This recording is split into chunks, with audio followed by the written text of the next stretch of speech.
Hi, hello, namaste. You're watching ABN Andhrajyoti. This is me Lucky. Mad తో hit అందుకుని ఇప్పుడు mad square తో super hit అందుకొని ఉన్నాడు డైరెక్టర్ కళ్యాణ్ శంకర్ గారు. So right now I'm with him. So తెలుసుకుందాం మూవీకి సంబంధించి ఎన్నో విషయాలు. హలో, హాయ్ అండి. How you? ఫైన్ అండి.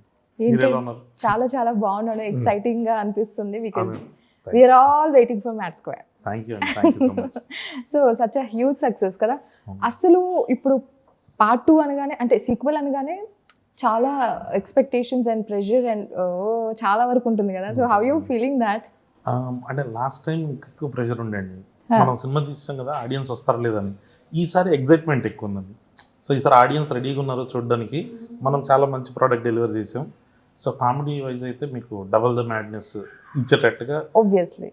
సో ఈసారి ఎగ్జైట్మెంట్ ఎక్కువ ఉందండి. మ్యాడ్ స్క్వేర్ అనగానే వి ఆర్ ఎక్స్పెక్టింగ్ డబుల్ ఏంటి ట్రిపుల్ కూడా.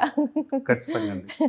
సో అంటే ఈసారి చాలా, అంటే ఆ ప్రెషర్ కాకుండా ఒక ఎంజాయ్మెంట్ మోడ్లోనే మీరు ఈ మొత్తం కాంటెంట్ కావచ్చు, షూటింగ్ కావచ్చు, అదంతా జరిగిందంటారా? అవునండి. అసలు ఈసారి బాయ్స్ కూడా అంటే ఫుల్ కాన్ఫిడెన్స్లో ఉన్నారండి. సో మనం హిట్ కొట్టేసాం కదా, సో ఆ కాన్ఫిడెన్స్ లెవెల్స్ మొత్తం బిల్డ్ అయ్యింది. సో సీన్స్ కూడా వాళ్ళు అట్లా ఇంత సింపుల్ గా చేసేవాళ్ళు, అట్లా అయిపోయేది అనమాట. చిటికలో అయిపోయేది. ఒక టేక్ 2 టేక్లో చేసేసేటోళ్ళు. అరే భలే ఉందా ఇదేదో అని చెప్పి మాకు కూడా కొత్త కొత్త డైలాగులు రాయడానికి, అప్పటికక్కడ ఇంప్రూవైజేషన్స్ చేయడానికి చాలా ఫన్ ఉండండి ఈ ప్రాసెస్ అంతా. ప్రాసెస్ ఫన్, కానీ ఇక్కడ ఒక పాయింట్, లైక్ ఆల్రెడీ మనం ఒక అన్ఎక్స్పెక్టెడ్ సక్సెస్ అనే చెప్పొచ్చు కదా. అంటే we didn't expect that much hype, but after that అది మైండ్లో పెట్టుకొని we work for this. So some times మన ఓవర్ కాన్ఫిడెంట్ ఏమన్నా బ్యాక్ ఫైర్ అయ్యే ఛాన్సెస్ కూడా ఉంటాయి. So what you say about this? అవునండి, అదే ఇంకా కొంచెం మనం ఎక్కువ బెట్ చేస్తున్నాము అన్నప్పుడు డబుల్ కేర్ తీసుకుంటాం కదండి. రీచెక్ అంటే ప్రతి డైలాగ్ మనకు పేలాలి, మనం ఏదైతే అనుకుంటున్నామో అది వస్తుందా లేదా. సో మనం మళ్ళీ కంటెంట్ అంతా క్రియేట్ చేసుకున్న తర్వాత మన కాన్సన్ట్రేటెడ్ గ్రూప్స్ ఉంటాయి కదండి. అంటే వీళ్ళకి, అంటే మ్యాడ్ 1 నచ్చిన వాళ్ళకి మ్యాడ్ 2 నచ్చుతుందా లేదా, మ్యాడ్ 1ని కొంచెం క్రిటికల్గా చూసిన వాళ్ళకి వాళ్ళకి నచ్చుతుందా లేదా, అవన్నీ చెక్ చేసుకున్నామండి. So the response was crazy, అందుకని కొంచెం కాన్ఫిడెంట్ అనమాట. వండర్ఫుల్ అసలు. సో మిమ్మల్ని చూస్తుంటే అసలు యు ఆర్ సూపర్ కాన్ఫిడెంట్ అనిపిస్తుంది అబౌట్ ద కాంటెంట్. బికాస్ ఈసారి ఏంటి మ్యాడ్ స్క్వాడ్ ఎక్కువగా, అంటే obviously the joke comedy part, we are fan of the dialogues and comedy part and boys చేసే క్రేజీ యాక్టివిటీస్. సో గోవాలో అసలు ఏం జరిగింది ఇంతకీ? చాలా చేశారండి. మామూలుగా అంటే మనకు గోవా ఒక డ్రీమ్ డెస్టినేషన్ లాగా ఉంటుందండి. చాలా మంది మన ఆంధ్ర తెలంగాణ కుర్రోళ్ళకైతే ఒక్కసారన్నా గోవాకు పోవాలండి. ఇప్పుడు బ్యాంకాక్ మలేషియా అంటున్నారు, కానీ అప్పుడు మాత్రం గోవానే అండి. సో ఆ గోవాకు ఉన్న ఆ క్రేజ్ తో వీళ్ళు వెళ్ళి చాలా పెద్ద పెద్ద పంచాయతీలు ఇరుక్కుంటారు. సో అక్కడ కొత్త కొత్త క్యారెక్టర్స్ వచ్చాయండి. యాక్చువల్లీ గోవా అనే వైబ్ మాకు ఆల్రెడీ అలా కనెక్ట్ అయిపోతుంది. బికాస్ ఒబ్వియస్లీ యూత్ మీరు చెప్పినట్లు ఏదైనా డెస్టినేషన్ ఉందంటే first Goa they prefer. First అసలు మెమరబుల్ ఏదన్నా వాళ్ళకి ఉంటుంది అంటే వెకేషన్స్ లో అక్కడి నుంచి స్టార్ట్ అవుతుంది. సో ఆ పాయింట్ ఒకటి పట్టుకున్నట్టున్నారు కదా, because it will be connecting to every one. Correct, అవునండి.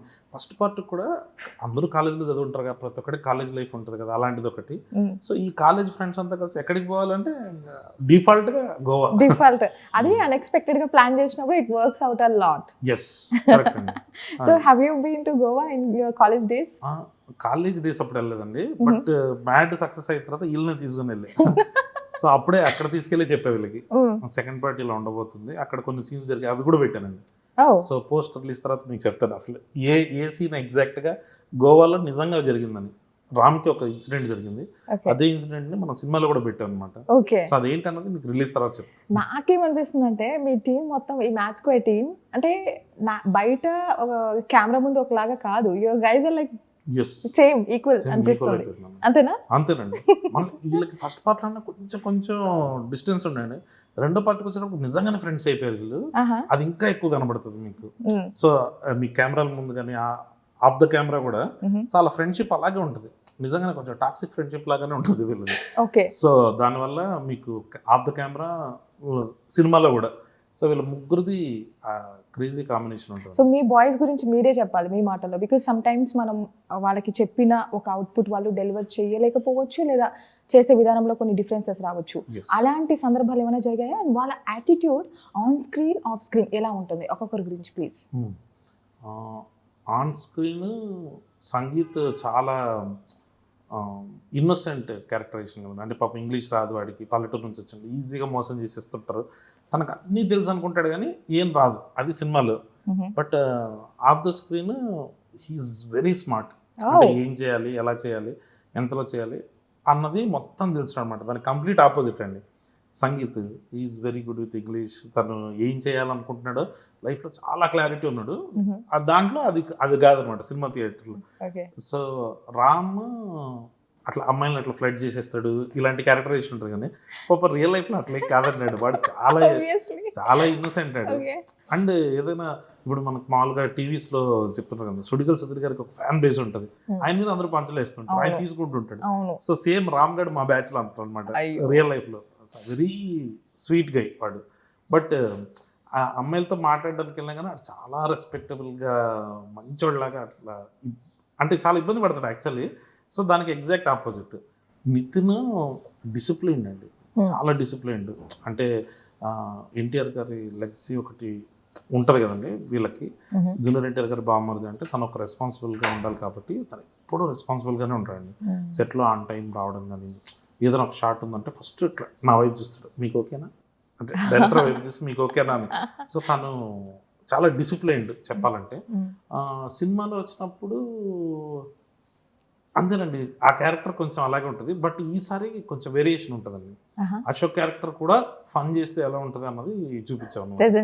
సో ఈసారి ఎవరిని వదలలేదు, అందరినీ దింపేసాం, మొత్తం ఫన్లకు దింపేసాం.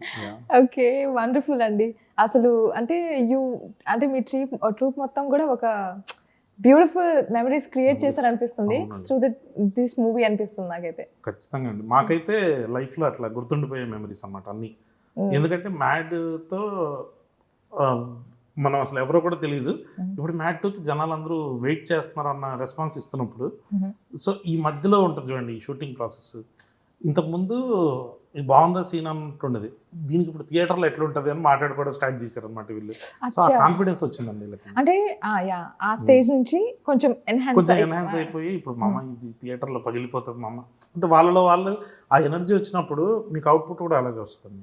సో ఆ కాన్ఫిడెన్స్ చాలా ప్లస్ అయింది మన డైలాగ్స్ అండి. ఆసమ్ అసలు ట్రైలర్ లోనే అసలు ఆటో అంటే అలా చూడగానే నవ్వొచ్చేస్తుంది అనమాట, చాలా క్రేజీ అనిపిస్తుంది డైలాగ్స్. సో డైలాగ్స్ విషయంలో కానీ ఇలాంటి వాటిలో మీరు తీసుకున్న ఆ కేర్ ఏంటి? అండ్ యూనో అక్కడ we have to catch the peoples audience pulse అంటారు కదా, సో అలా ఏంటి జాగ్రత్తలు తీసుకున్నారు? అంటే యాక్చువల్లీ నాకు పర్సనల్గా ఏమనిపిస్తుంది అంటే, ఏ ఎమోషన్ అయినా కామెడీ కావచ్చు, ఏడుపు కావచ్చు, ఏదైనా అన్ఎక్స్పెక్టెడ్గా వస్తేనే వర్కౌట్ అవుతుందండి. ఓకే, సో అన్ఎక్స్పెక్టెడ్ కామెడీ ఉండాలి, at the same time it should back with logic. అంటే ఇప్పుడు మనకు భాయ్ అన్నాడు అనుకోండి, మీరు చాలా సినిమాలు చూసుంటారు, భాయ్ అని ఒకడు ఫోన్లో మాట్లాడు, వీడు ఓకే బాయ్ అన్నాడు. సో ఓకే బాయ్ అనగానే మీరు అది ఎక్స్పెక్ట్ చేయని పంచ్ అయి ఉంటుంది, సో వెంటనే నవ్వు వస్తుంది. కానీ బాయ్ అన్నాడు కదా వాడు, బీవై బాయ్ అయి ఉండొచ్చు కదా, ఓకే బాయ్ అనడం లాజికల్గా కరెక్టే. బట్ ఇదేంటి ఇంత సిల్లీగా ఉన్నాడు అన్న సెన్స్ ఉంటుంది చూడండి. ఆ కాంబినేషన్స్ ట్రై చేసామండి ఈసారి అంటే వర్డ్ ప్లేస్. సీరియస్లీ అలాంటివి ఏమేమి ట్రై చేశారు? జస్ట్ ఒక 2-3 మా కోసం. అమ్మో, అది సినిమాలో మీ థియేటర్ కోసం చెప్తుంటేనే చాలా క్రేజీ అనిపిస్తుంది నాకు. అది లాజికల్ గా కరెక్టే కదా. నేను ఇప్పుడు బాయ్ అన్నా, ఓకే బాయ్ అంటున్నాడు, ఇదేంటిది వాడు చెప్పిన బాయ్ వేరు, వీడు అర్థం చేసుకున్న బాయ్ వేరు. ఆ చిన్న మిస్అండర్స్టాండింగ్ ఉంటుంది చూడండి, ఆ మిస్అండర్స్టాండింగ్ కామెడీస్ బాగా వర్కౌట్ అవుతాయి. సోంపాపేట కూడా ఇట్స్ లైక్ అదే కదా, నోట్లో స్వీట్ పెట్టి పేరు చెప్పాను, వాడు స్వీట్ పేరా అమ్మాయి పేరా వాడికి మీరు క్లారిటీ ఇవ్వలేదు, సో వాడు చెప్తాడు.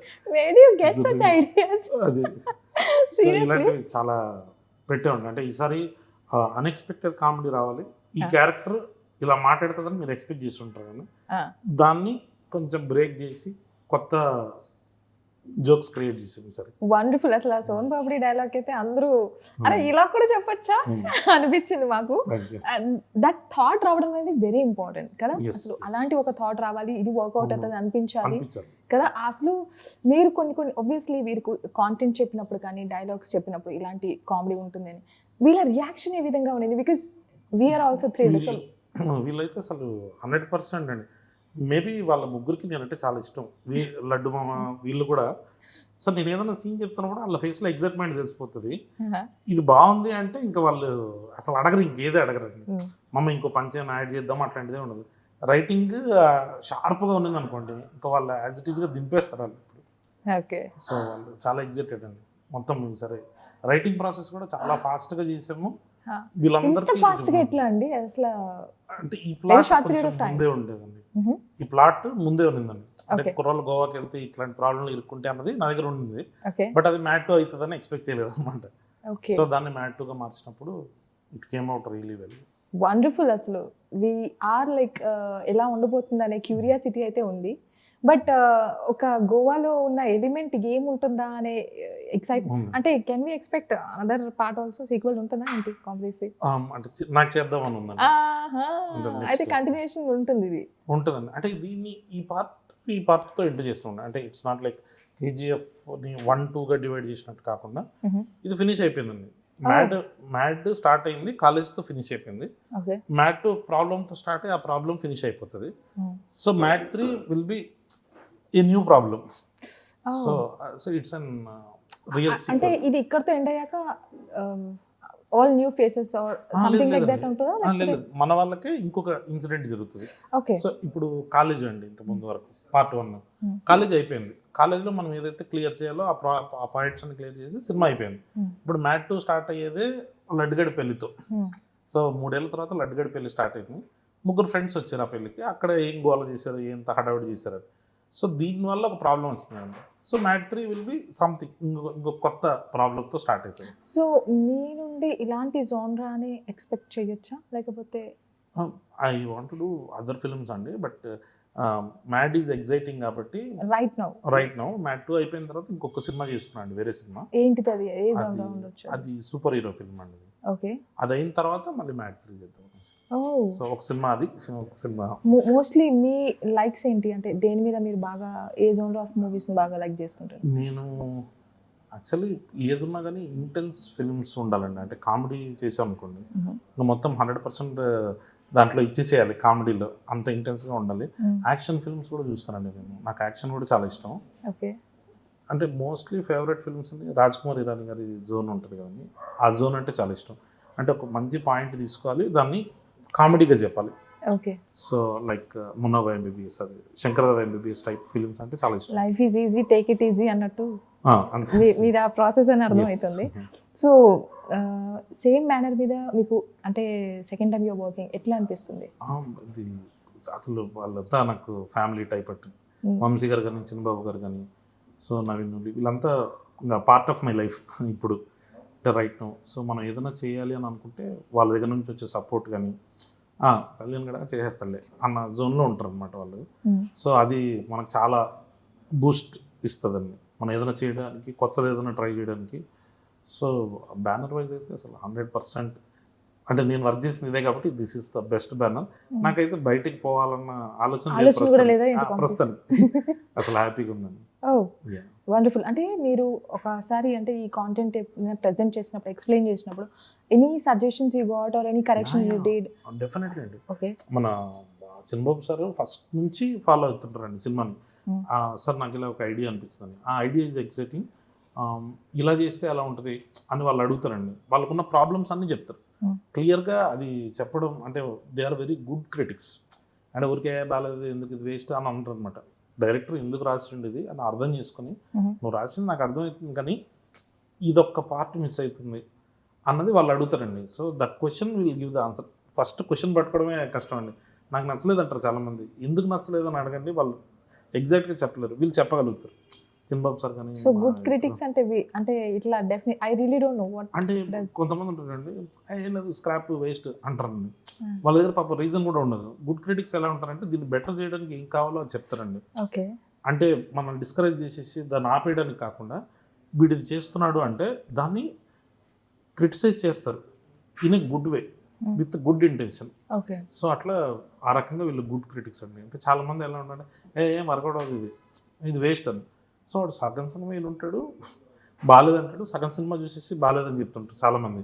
సో వాళ్ళు కాకుండా నిజంగానే there are so many good critics out there.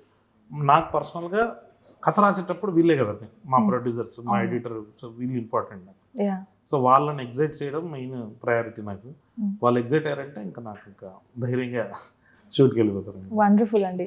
ఇంతకు ముందు మీరు ఒక సినిమా చేసి అది మధ్యలో ఆగిన సందర్భాలు ఏదన్నా?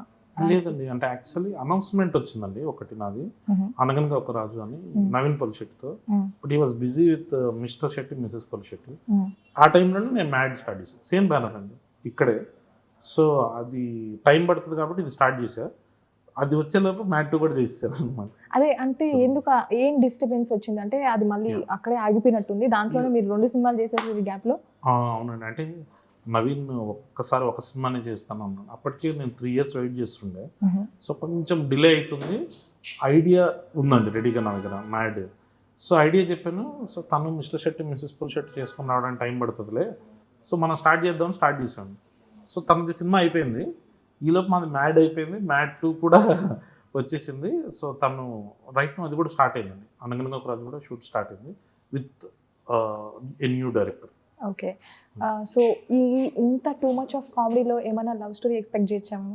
ఈ సినిమాలో లేదండి, లేదా? ఈ సినిమాలో లేదు. ఓకే, ఈ సినిమా మొత్తం అంతా మీకు రన్ ఉంటుంది అంటే స్పీడ్ రన్ ఉంటుంది. అంటే కుర్రోళ్ళు వచ్చారు, పెళ్ళికి వచ్చారు, పెళ్ళి ఏమైంది, అక్కడ నుంచి గోవాకి వెళ్ళారు, గోవాకి ఎందుకు వెళ్ళారు, గోవాలో ఏం జరిగింది, సో ఒక 7 daysలో అయిపోయే స్టోరీ అండి. సో దీంట్లో లవ్ స్టోరీ పెట్టే స్కోప్ లేదనమాట. అంటే మీరు ఈ గోవా ఎపిసోడ్ అనేది సెకండ్ హాఫ్ లో ఏమైనా పెట్టారా? 45 minutesకి వచ్చేస్తుంది సినిమాలో. ఓ, 45th minute నుంచి గోవా స్టార్ట్ అవుతుంది, till the end of the film it's Goa. So one best thing happened in Goa అంటే ఏం చెప్తారు మీరు విత్ యూ గైస్? రియల్ లైఫ్లోనా అండి? మీరు ఎప్పుడు షూట్ చేసినప్పుడు one best thing which happened in Goa? కరెక్ట్గా అండి, ఒక మంచి లొకేషన్ దొరికింది, ఆ సీన్ చేయాలి, ఫుల్ వర్షం పడుతుందండి, నాకు 20 minutes కావాలి, కరెక్ట్గా 20 minutes వర్షం ఆగింది, నేను కట్ అని చెప్పాను, లాస్ట్ షాట్ మళ్ళీ వర్షం పడ్డది. సో నేచర్ అట్లా హెల్ప్ చేసింది అని అనిపించింది. కరెక్ట్గా 20 minutes అండి, 20 minutes అలా పెట్టి 2 కెమెరాలు పెట్టి నేను షూట్ చేసాను, కట్ అని చెప్పి ఫుల్ వర్షం పడ్డది. నేచర్ హెల్ప్ చేసిందేమో, అది భలే అనిపించింది ఆ రోజు. వండర్ఫుల్, మీరు ఇది ఇంత బెస్ట్ గా గుర్తుపెట్టుకొని చెప్తున్నారు. అలాగే one thing which made you most irritated during Goa trip? yes, rains అండి. ఏంటి మీరు వెళ్ళిన సీజన్ రైనీ సీజన్ అండి, అది ప్రాబ్లం అనమాట. మనం యాక్చువల్లీ ఏమైందంటే అండి, మనం ప్లాన్ చేసుకుంది ఫిబ్రవరిలో వెళ్ళాలని, అది చాలా మంచి టైం, కానీ టిల్లు స్క్వేర్ ఉండే. సో నేను టిల్లు స్క్వేర్ కూడా రైటింగ్ చేశాను అనమాట సిద్ధుతో కలిసి. సో పోస్ట్ ప్రొడక్షన్ అది రిలీజ్కి ఉండిందనమాట March 29th, last year March 29th Tillu square release. So అది అయ్యేంత వరకు ఇక్కడే ఉందామని చెప్పేసి April 6th వరకు ఇక్కడే ఉండాల్సి వచ్చిందండి. తర్వాత మనం ఫస్ట్ పెళ్లి ఎపిసోడ్ షూట్ చేసాం, జూన్కి వచ్చేసరికి వెళ్ళాల్సి వచ్చింది. మనం జూన్లో షూట్ చేయలేదు అనుకోండి, జూలైలో ఇంకా కంప్లీట్గా వాష్ అవుట్, అసలు ఎవరు ఉంటారండి గోవాలో, కంప్లీట్గా మొత్తం అక్కడ ఉన్న షార్ట్స్ అన్ని తీసేస్తారు. మళ్ళీ they will come back October, November, మనకంత దూరం లేకుండా. నేను అప్పుడు అక్టోబర్లో రిలీజ్ చేద్దాం అనుకున్నాను సినిమా, ఏప్రిల్లో స్టార్ట్ చేసి అక్టోబర్లో చేసేద్దామని. సో అంత బాగా నచ్చేసింది అనమాట. సో అప్పుడు మనకు మధ్యలో గ్యాప్ వచ్చిందండి, సో దానివల్ల మనం కొంచెం డిలే చేసాం. చాలా ప్రాసెస్ ఉంటుందండి అసలు మనం ఏదైతే ప్లాన్ చేస్తామో ఎగ్జాక్ట్గా ఆపోజిట్ జరుగుతుంది, దాన్ని మేనేజ్ చేయడమే మనకు ఇక్కడ main skill. So as a director మీరు చెప్పాలి, what parameters we need to check when we prepare ఆ కంటెంట్? ఎలాంటి పారామీటర్స్ మనం చెక్ చేస్తే it will reach to the audience, లేదా మీరు ప్రెజెంట్ చేయాలనుకున్నది ప్రెజెంట్ చేయొచ్చు అంటారు? అంటే యాక్చువల్లీ అండి నాకేమనిపిస్తుంది అంటే, మనము ప్రొడ్యూసర్ని సాటిస్ఫై చేసి వాళ్ళని ఇంప్రెస్ చేయలేకపోతే అసలు కంటెంట్ బయటకు అవుతుంది. There is no audience. The first audience is producer. Producer ఏ ఇంటెన్షన్తో సినిమా చేస్తున్నాడు అన్నది మనం చూసుకుంటే, at the end of the day it's business. ఈ కంటెంట్ జనాలు చూస్తారని ఆయన నమ్మాలి. అలాంటి కంటెంట్ నేను రాయకుండా, నేను మా ఊర్లో జరిగిన ఒక ఇన్సిడెంట్ అని నేను రాసుకొని దానికి ఇంత బడ్జెట్ అవుతుంది, ఇలాంటి హీరోని పెట్టి నేను చేస్తానంటే ప్రాక్టికల్గా లేరండి చాలామంది. అంటే సో అంటే ఏ పారామీటర్స్ చూడాలంటే, first they have to be practical, రెండోది ప్రొడ్యూసర్ దీన్ని బిజినెస్గానే కన్సిడర్ చేస్తాడు. సో ఆ బిజినెస్కి అంటే ఇప్పుడు మనం చెప్పాం లేదండి, emotion is the business here. Correct, ఈ ఎమోషన్ మీరు కనుక కరెక్ట్గా మీరు ఆ ఎమోషన్ పండించగలుగుతారు. ఇప్పుడు కామెడీ ఎమోషనే కదండి, లేకపోతే జెర్సీ లాంటి సినిమా కూడా ఎమోషనే కదండి. సో ఇది మీరు పండించగలిగితే, ఇప్పుడు మా ప్రొడ్యూసర్ వంశీ గారికి 3 కాలేజ్ కుర్రోళ్ళ కథ అండి, వాళ్ళ కాలేజ్తో రిలేట్ అవుతారు అని నమ్మాడు ఆయన. ఒక 100 మంది ప్రయత్నం చేస్తే 5 మంది సక్సెస్ అయితే 95 మంది ఫెయిల్యూర్స్ ఉంటారు. ఆ 95 మంది ఫెయిల్యూర్స్ కథ అని జెర్సీ తీసాడు. అది కూడా ఆయన కనెక్ట్ అయ్యే ఎమోషనే. సో ప్రొడ్యూసర్ కనెక్ట్ అయ్యే ఎమోషన్ని మనం కరెక్ట్గా పట్టుకొని ఇది మీరు చూడాలి అని అనిపించేటట్టుగా నేను చెప్పాలండి. సో అది ఫస్ట్ పారామీటర్ అని నాకు అనిపిస్తుంది. ఐ థింక్ ఫస్ట్ ఇదే, లాస్ట్ కూడా ఇదే. అంతే కదండి, ప్రొడ్యూసర్ ఎగ్జైట్ అయ్యారు అనుకోండి ఫస్ట్ ఆడియన్, సో ఆటోమేటిక్గా ప్రోడక్ట్ బయటకు వస్తుంది. తర్వాత ఆడియన్స్కి నచ్చి ఇంకా మనం చేసేటప్పుడు కొన్ని ఉంటాయండి. ఈ సినిమా ఎవరి వల్ల ఆడుతుందో దాంట్లో కాంప్రమైజ్ అవుతుంది, మిగతావి చాలా కాంప్రమైజెస్ ఉంటాయి. వాటిని ఎట్లా బ్యాలెన్స్ చేస్తాం అన్న సెన్స్ అవన్నీ చూసుకుంటూ. కళ్యాణ్ గారు, మీ థాట్ ప్రాసెస్ లైక్ బిట్ హట్కే, బిట్ డిఫరెంట్ అనిపిస్తుంది from others. Really the way you say things, like ఒక different version of you is there. Yeah, maybe that's why this movie came out. Yeah. So already we are so excited to watch the movie because already it has created a crazy vibe audience ki. So what are the other factors so that we should come to the theater and watch the movie? And what you will say, the 5 factors. First నేను దీనికే ఓటేస్తాను. మీకు బాగా నచ్చిన mad వస్తుంది, it's sequel. First point, ఈ characters అంటే this is enough అని మీరు చెప్పలేరు. You can't get enough of it అన్నట్టు ఇంకా ఇంకా ఇంకా చూడాలని అనిపించే క్యారెక్టర్. రెండోది, ఒక పెళ్లి ఎపిసోడ్ ఉందండి. మనం ఇప్పటి వరకు చూసిన తెలిసి మనకు చూసిన ఎన్నో పెళ్లి ఎపిసోడ్లతో పోలిస్తే ఫ్రెండ్స్ లేకుండా పెళ్లి జరగదు. వీడు ఫ్రెండ్స్ని పిలవకుండా పెళ్లి చేసుకుంటుండు. పిలవని పెళ్ళికి వచ్చిన వీళ్ళు ఏం చేశారో అన్నది. So it will be very new, దీంట్లో డౌట్ లేదు. మనం మాట్లాడుకున్నట్టు గోవా ఇస్ ద ఫైనల్ అంటే ఫస్ట్ ఫైనల్. మనకు ఎప్పుడు అది ఒకటి ఉంటుంది, కానీ గోవాలోకి వెళ్ళారు కదా, అక్కడ ఏం చేశారు అంటే ఇండానికి ఆ పంచాయతీలో ఇరుక్కున్నట్టే ఏముంటుందిలే పంచాయతీ అని అనుకుంటారు కదా. అక్కడ వచ్చే క్యారెక్టర్స్ అండి అవి చాలా డిఫరెంట్గా ఉంటాయి. At the same time you will be engaged. Fourth, comedy అండి. అంటే సినిమాకి డెఫినెట్లీ ఆ కామెడీ కోసం మీరు అంటే మిమ్మల్ని ఎంటర్టైన్ చేయడానికి మేము తీసాం కాబట్టి, సో మీరు ఆ విషయంలో అయితే 100% న్యాయం చేస్తాం. అంటే మా ప్రొడ్యూసర్కి ఎక్కువ డబ్బులు రావాలని నేను అనుకున్నాను అనుకోండి, సో నేను సక్సెస్ కొట్టాలి. ఆ సక్సెస్ కామెడీ అండి మన సినిమాకి మాత్రం. ఫిఫ్త్, సాంగ్స్ అండి. ఈ సాంగ్స్ మీరు థియేటర్లో చూసినప్పుడు, అంటే స్వాతిరెడ్డి మీరు యూట్యూబ్లో చూసి ఉండొచ్చు, స్పాటిఫైలో విని ఉండొచ్చు, కానీ ఒక్కసారి థియేటర్లో ఈ లడ్డుగాడి పెళ్ళి, స్వాతిరెడ్డి, మేము దాచిన ఇంకో 2 చిన్న బిట్ సాంగ్స్ ఉన్నాయండి. అవి 2 కనుక థియేటర్లో చూసారంటే అది బాగాలేదని చెప్పే ఛాన్సే లేదు. సో వాటి కోసం these are the 5 things that I feel you should watch. March 28th ఈ క్రేజియస్ట్ గ్యాంగ్ ని మేము కలవబోతున్నాం. Thank you. For sure in theaters, so because the way you are telling things, it's giving too much energy and boost to us. Thanks a lot for the beautiful content మా కోసం ఇస్తున్నందుకు. Thanks a lot and congratulations in advance. Thank you so much for your time. Thank you so much. Yeah. Thank you. So ఇది ఇవాల్టి special interview. మరో ఇంటర్వ్యూలో మళ్ళీ కలుసుకుందాం. Until then, keep watching ABN Andhra Jyothi.